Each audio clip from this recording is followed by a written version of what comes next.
De acordo com o Instituto Brasileiro de Geografia e Estatística, o IBGE, a mulher negra enfrenta uma diferença salarial de 44% em relação ao homem branco.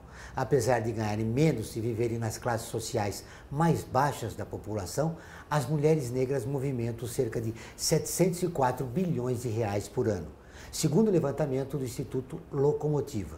A realidade da mulher negra no Brasil é apenas um fragmento das diversas contradições sociais do país. Para falar sobre o assunto, recebemos a antropóloga Beatriz Alcioli.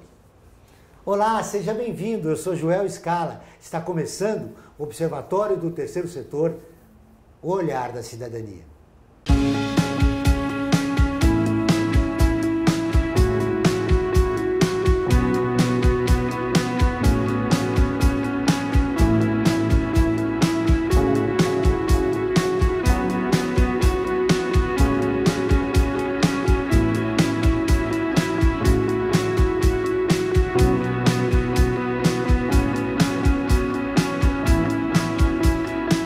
Beatriz Alcioli é pesquisadora do Núcleo de Estudos sobre Marcadores Sociais da Diferença, o NUMAS, da Universidade de São Paulo, e coautora do livro Diferentes, Não Desiguais, a questão de gênero na escola, de 2016. Beatriz, tudo bem? Seja bem-vinda ao Observatório. Muito obrigada, Joel. Beatriz, o que explica essas contradições no nosso país?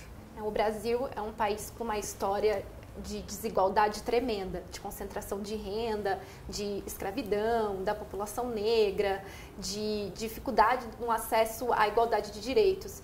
Então, a gente tem que pensar que o brasileiro, essa expressão a gente fala o brasileiro, não existe. O que existe é uma série de grupos sociais atravessados por várias formas de diferenças que acabam se tornando desigualdades raciais, de gênero, de classe, regionais e uma outra série de questões. A principal vítima é a mulher negra que mora na periferia. Sem dúvida, é difícil falar numa competição de opressão, mas quando várias diferenças que se tornam desigualdades muito opressoras se juntam, gerando uma dificuldade numa qualidade de bem-estar, de vida, sem dúvida as mulheres negras nas regiões próximas, distantes do centro das cidades, com rendas mais baixas, são as pessoas que estão com menos acesso a direitos comparativamente. A grande contradição é que a mulher negra é a parte invisível da economia brasileira. Em geral, não se contabiliza no PIB muito do que é o trabalho associado à mulher, o trabalho da manutenção da vida, do cuidado com as pessoas, do cuidado com a casa. E também quando se pensa em profissional, sempre se pensa num homem branco em geral, não se pensa que a maior parte da população brasileira, na verdade, é feminina e uma boa parte dessa população também, a maioria é de mulheres negras que estão trabalhando, estão chefiando famílias, estão girando a economia e estão fazendo o país funcionar. O que se depreende é que o brasileiro não tem visão do que é a realidade do país, porque só uma parcela muito pequena se reconhece racista, por exemplo. Exatamente, né? Como a professora Lilia Schwartz, do Departamento de Antropologia da USP, gosta de falar, o brasileiro acha que tem muitos racistas, mas ele não é. Ele é uma ilha de tolerância no meio a muito preconceito. Você conversa com as pessoas, nenhuma se admite racista, mas todas conhecem alguém racista. Então, a matemática não bate aí, né? Se todo mundo conhece alguém que tem preconceito, mas ninguém tem o preconceito, é difícil olhar aonde está a sua falta de tolerância, aonde está a sua reprodução de questões de desigualdade, de questões de injustiça social. Esse é um exercício que ainda a gente está muito longe de chegar perto de resolver. O grande problema é que o racismo ele está impregnado, né, na sociedade. No dia a dia a gente produz falas, piadas racistas, né? E o brasileiro, como você mesmo disse, como eu perguntei, não se reconhece racista. Como nós mudamos essa situação?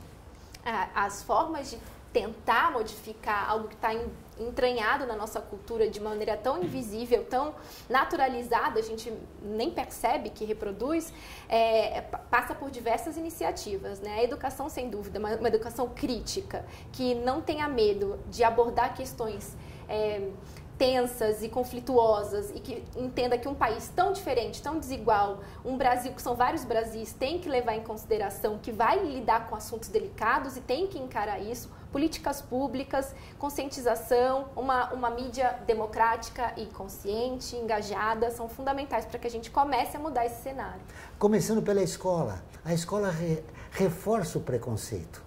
Sem dúvida, porque se a escola faz parte da sociedade, embora a gente goste de idealizar a educação, enquanto a educação não for pensada em termos críticos, com investimento, com qualidade, com liberdade para os docentes, algo que está em risco atualmente, a gente não pode pensar que a educação não vai reproduzir os valores que a sociedade traz.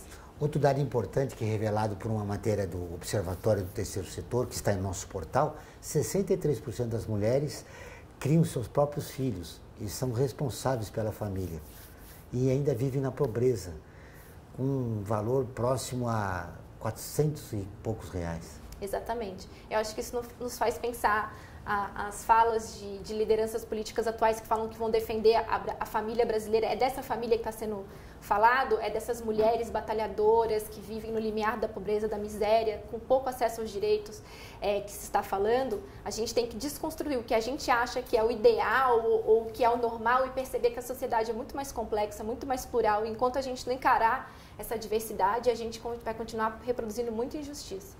Por que o brasileiro naturalizou a pobreza? O brasileiro naturalizou a desigualdade. É muito fácil introjetar um discurso de que só é pobre, só é miserável, só está vivendo de uma maneira precária quem não se esforça, acreditar que o esforço individual é capaz de superar problemas coletivos, o que a gente vê historicamente que não é verdade. É importante desmistificar que a meritocracia ela é só para uma parcela muito pequena da população brasileira. Exatamente, porque já se começa competindo de lugares muito diferentes. É óbvio que o esforço individual e pessoal ele é importante nas histórias de sucesso, mas você precisa pelo menos partir de um determinado ponto para poder chegar. E a maior parte da população brasileira sequer consegue chegar nisso. Está fora, né, não tem condições e não tem oportunidades, né?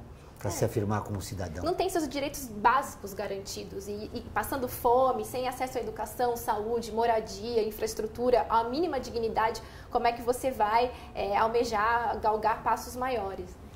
Todas as terças e quintas-feiras, ao vivo, às 14 horas, tem programa de rádio Observatório do Terceiro Setor, onde recebemos especialistas que, junto com os ouvintes, debatem os principais temas da atualidade e do terceiro setor.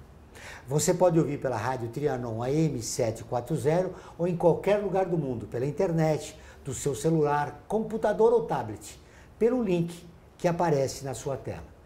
Voltamos depois do intervalo.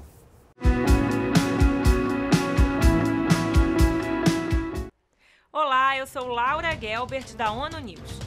Notícias das Nações Unidas e do mundo você acompanha na página e nos programas do Observatório do Terceiro Setor, parceiro da ONU News. E para acompanhar diretamente a ONU News em português, acesse nossa página e redes sociais. Até lá! A FIA é muito mais que uma escola de negócios. É graduação, pós-graduação, MBA, mestrado e consultoria para empresas. Isso faz diferença. Conheça a FIA. Internacionalizar a economia afeta o seu emprego? Para onde vai o Brasil? Ter opinião sem análise é só repetição. Repetição, repetição, repetição, repetição, repetição, repetição, repetição, repetição. Informação é importante.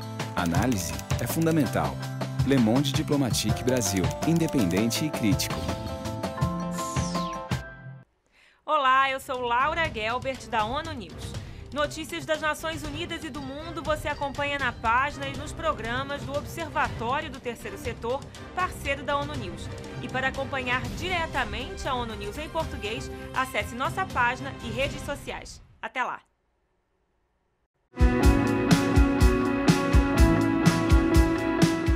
Voltamos com o Observatório do Terceiro Setor. E agora vamos para o quadro Você Conhece?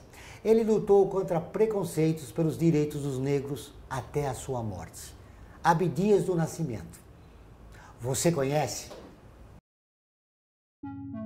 Abdias do Nascimento nasceu em Franca, no interior de São Paulo, no dia 14 de março de 1914, e foi um poeta, ator, escritor, dramaturgo, artista plástico, professor universitário, político e ativista dos direitos civis e humanos das populações negras. Abdias nasceu em uma família pobre e sua avó materna, Dona Ismênia, tinha sido escravizada. Nascido no contexto pós-abolição, em diversas ocasiões foi vítima de racismo. Entrou na Faculdade de Economia da Escola do Comércio Álvares Penteado.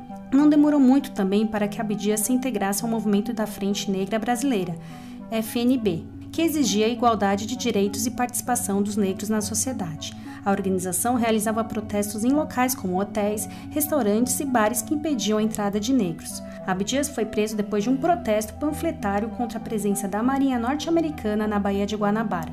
Foi durante uma viagem que viu uma peça de teatro apenas com atores brancos, alguns pintados para interpretar personagens negros. Isso chamou sua atenção para o fato do teatro brasileiro também não ter atores negros. Quando voltou ao Brasil, foi preso novamente. Na prisão, criou o Teatro do Sentenciado, um grupo que os atores eram os próprios presos e ele o diretor do espetáculo. Depois de livre, criou o Teatro Experimental do Negro, ao lado de diversos amigos. A primeira peça encenada pelo Teatro Experimental do Negro, o TEM, formado exclusivamente por atores negros. A apresentação foi um sucesso e o TEM produziu diversas outras peças. Além do Teatro Experimental do Negro, Abdias do Nascimento fundou outras entidades pioneiras, como o Museu de Arte Negra, o MAN, e o Instituto de Pesquisas e Estudos Afro-Brasileiros, o IPAfro. Foi um dos idealizadores também do Memorial Zumbi e do Movimento Negro Unificado. E atuou em movimentos nacionais e internacionais, como a Ação Integralista Brasileira, a Frente Negra Brasileira e a Negritude e o Pan-Africanismo. Foi fundador do Partido Democrático Trabalhista em 1981. Perseguido durante a ditadura no Brasil, exilou-se nos Estados Unidos, onde lecionou em diversas universidades. Abdias do Nascimento foi um dos maiores defensores da cultura e igualdade para populações afrodescendentes no Brasil, nome de grande importância para a reflexão e atividade sobre a questão do negro na sociedade brasileira. Após a volta do exílio, inseriu-se na vida política. Foi deputado federal de 1983 a 1987 e senador da República entre 1997 e 1999 pelo Partido Democrático Trabalhista, assumindo a vaga após a morte de Darcy Ribeiro. Abdias do Nascimento faleceu em 23 de maio de 2011, aos 97 anos, na cidade do Rio de Janeiro. Em 2012, foi homenageado pela Escola de Samba Acadêmicos do Vigário Geral, que apresentou em enredo Abdias Nascimento, uma vida de lutas. Em 2017, teve seu nome dado a um navio Transpetro da Petrobras. Que grande figura, Abdias do Nascimento. Sem dúvida. Apesar de todas as suas iniciativas, a sua trajetória, nós temos um longo caminho ainda para devolver aos negros os direitos humanos no país, né? Certamente. Enquanto o Brasil não se haver com sua história escravocrata e com seu presente racista e desigual, a gente não vai conseguir avançar como sociedade. Beatriz, nós temos um grande problema na população brasileira de definir o que é público e o que é privado. A construção da nossa sociedade está baseada em alguns equívocos como esse, né? O que é privado é meu, o que é público não é de ninguém. Exatamente, é o que a gente chama de patrimonialismo, né? A dificuldade de entender quando você está investido em um cargo, você representa o Estado, você representa a República Brasileira. A gente realmente tem uma dificuldade, como sociedade, de transitar por essas diferenças, o que faz com que as pessoas não percebam que elas, às vezes, elas estão representando o Estado, representando poderes e não estão ali para perpetuar privilégios pessoais, familiares. Um problema sério na política. É uma ausência de desconhecimento, né? De conhecimento dos seus valores, não dos seus valores, mas dos seus direitos, né? Há um desconhecimento dos seus direitos, né? Talvez mais dos seus deveres do que dos seus direitos, né? Porque quando estamos falando de democracia, é tão importante enfatizar os deveres, né? O nosso papel. A democracia exige trabalho, ela exige uma população ativa, engajada, preocupada e não uma população passiva, inerte, que somente delega funções para alguns poucos. E enquanto isso não for introjetado, a gente vai continuar batendo cabeça. Nós vivemos uma onda reacionária, o avanço de uma onda reacionária. De tsunami. Como você vê o país nesse momento? Há um perigo real em relação à nossa democracia? Certamente. Bom, qualquer direito e qualquer regime político, ele está sempre em disputa. A gente não pode trabalhar com a ideia de garantia, porque nós já caminhamos até aqui e a gente não pode retroceder. Então, a gente tem que estar vigilante, atento e forte para defender os nossos ideais republicanos e democráticos. E qual é a maneira ideal para reagir nesse momento? O que a sociedade civil progressista deve fazer? Todas as formas de resistência são válidas, eu não saberia dizer quais são mais úteis, mas certamente continuar pensando em termos de coletivo, discutindo, entendendo a sociedade é fundamental para que a gente possa esboçar qualquer reação. Há um grande problema em relação às políticas públicas, porque se pensa no governo e não se pensa no Estado. Seria fundamental políticas públicas de Estado, não de governo? Certamente. Mas o que a gente tem no Brasil são políticas públicas que são desmontadas quando tem uma mudança de governo. Então, a gente está longe ainda de ter uma política de Estado eficiente, infelizmente. E esse desconhecimento da população acaba gerando uma situação como nós estamos vivendo agora, né?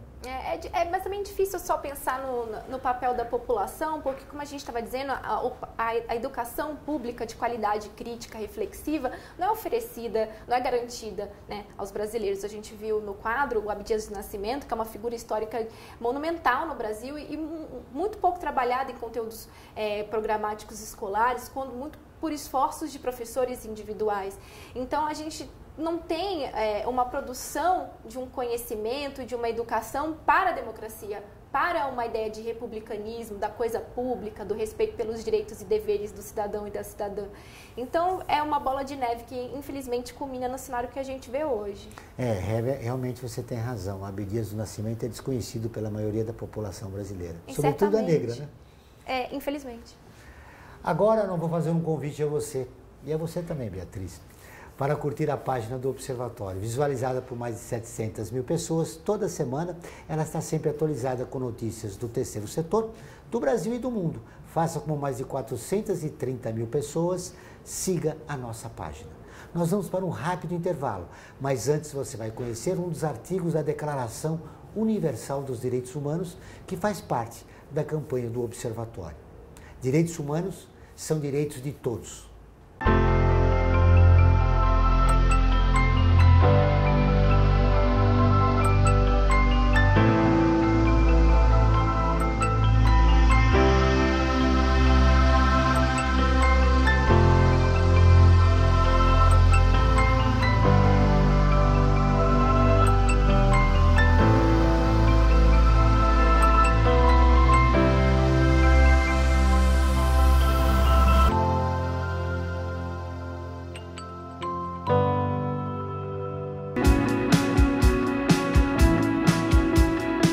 A FIA é muito mais que uma escola de negócios. É graduação, pós-graduação, MBA, mestrado e consultoria para empresas. Isso faz diferença. Conheça a FIA. Olá, eu sou Laura Gelbert, da ONU News. Notícias das Nações Unidas e do mundo você acompanha na página e nos programas do Observatório do Terceiro Setor, parceiro da ONU News. E para acompanhar diretamente a ONU News em português, acesse nossa página e redes sociais. Até lá! Internacionalizar a economia afeta o seu emprego? Para onde vai o Brasil?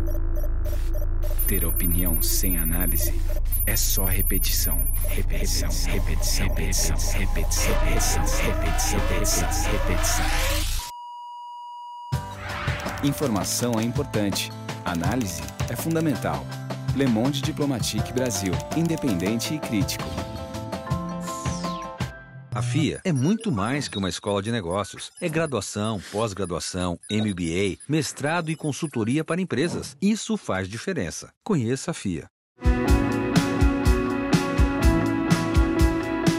Estamos de volta com o programa do Observatório do Terceiro Setor, o Olhar da Cidadania. Não esqueça, todas as quartas-feiras, às 17 horas, tem programa de rádio Olhar da Cidadania, na Rádio USP, com temas da atualidade dos direitos humanos. Anote, todas as quartas-feiras, às 17 horas, na Rádio USP, em São Paulo, 93,7, em Ribeirão Preto, 107,9 FM.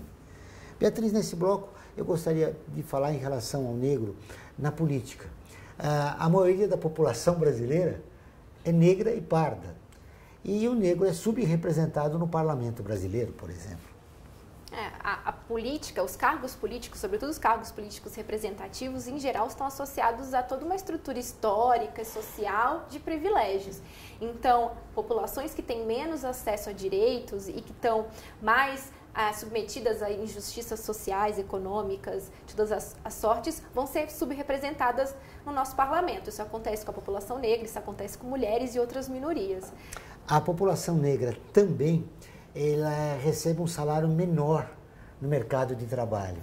Quer dizer, uma mulher negra ganha menos que uma mulher branca se for disputar um trabalho no mercado. Por que isso acontece? Historicamente, isso está associado à escravidão. Você tem uma desqualificação do trabalho negro, do trabalho das pessoas negras, que muitas vezes é visto como algo que é desqualificado ou que tem menos valor. Percebamos o papel que a gente dá, o próprio espaço, o significado que a gente dá para o trabalho doméstico, por exemplo. Muitas mulheres negras se dedicam ao trabalho doméstico, são empregadas, são diaristas, são cuidadoras de idosos, de crianças, e o quão isso é desqualificado na sociedade brasileira. Então, tem uma associação cultural e simbólica entre os trabalhos que, por conta de um país escravocrata, desigual historicamente, que são mais ofertados a essa parcela da população, que são os trabalhos mais desqualificados na sociedade. O IBGE veio com um dado que surpreendeu.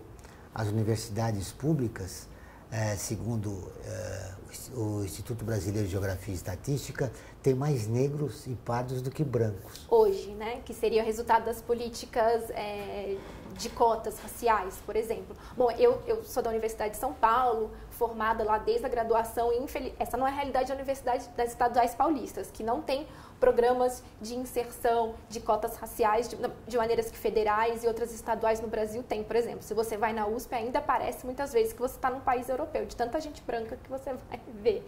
Então, é um indício de que isso é importante para que a gente caminhe em prol de uma justiça racial no Brasil, se é que é possível, dado um histórico. Nós somos o último país das Américas a abolir a escravidão, um país que não deu nenhum passo para inserir a população oriunda da escravidão de maneira digna, de maneira respeitosa, e que ainda se considera um país não racista, que não olha para si próprio e está disposto a abordar os seus problemas. Como é que se explica essa contradição? Nós nos achamos país racista e somos.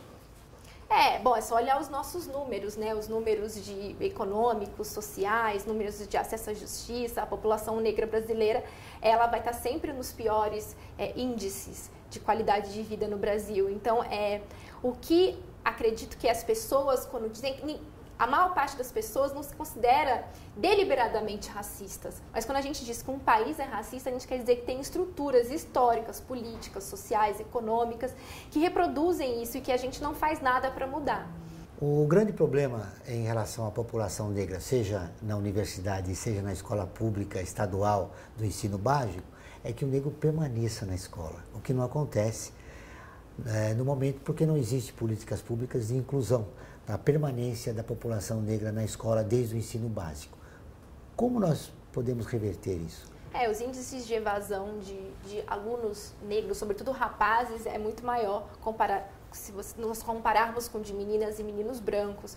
O que a gente precisa levar em consideração é que qualquer política pública, e a educação é uma política pública de Estado, uma política que tem que ser pensada e realizada de maneira democrática e republicana, ela deve levar em consideração que não existe, os sujeitos, os indivíduos, cidadãos são atravessados por diferenças, e levar em conta a questão racial e outras diferenças que se tornam desigualdades, como gênero e classe, são fundamentais para que a gente não tenha uma educação que só reproduza as desigualdades históricas que a gente já tem e continue expulsando justamente quem a gente quer que fique na escola, continue reproduzindo valores machistas, racistas, preconceituosos, excludentes e não contribuam para uma sociedade democrática de fato, não só na letra. Essa evasão escolar da população negra revela uma violência de Estado. Sem dúvida, porque se a gente tem que um dos direitos fundamentais, tanto na Carta Universal dos Direitos Humanos, quanto na nossa própria Constituição, no artigo 5º, é o acesso à educação, o direito à educação pública e de qualidade, e a educação básica, a gente tem um Estado sendo violento e omisso com relação a uma parcela enorme da população. Beatriz, diante dessa realidade, o que você espera de 2020?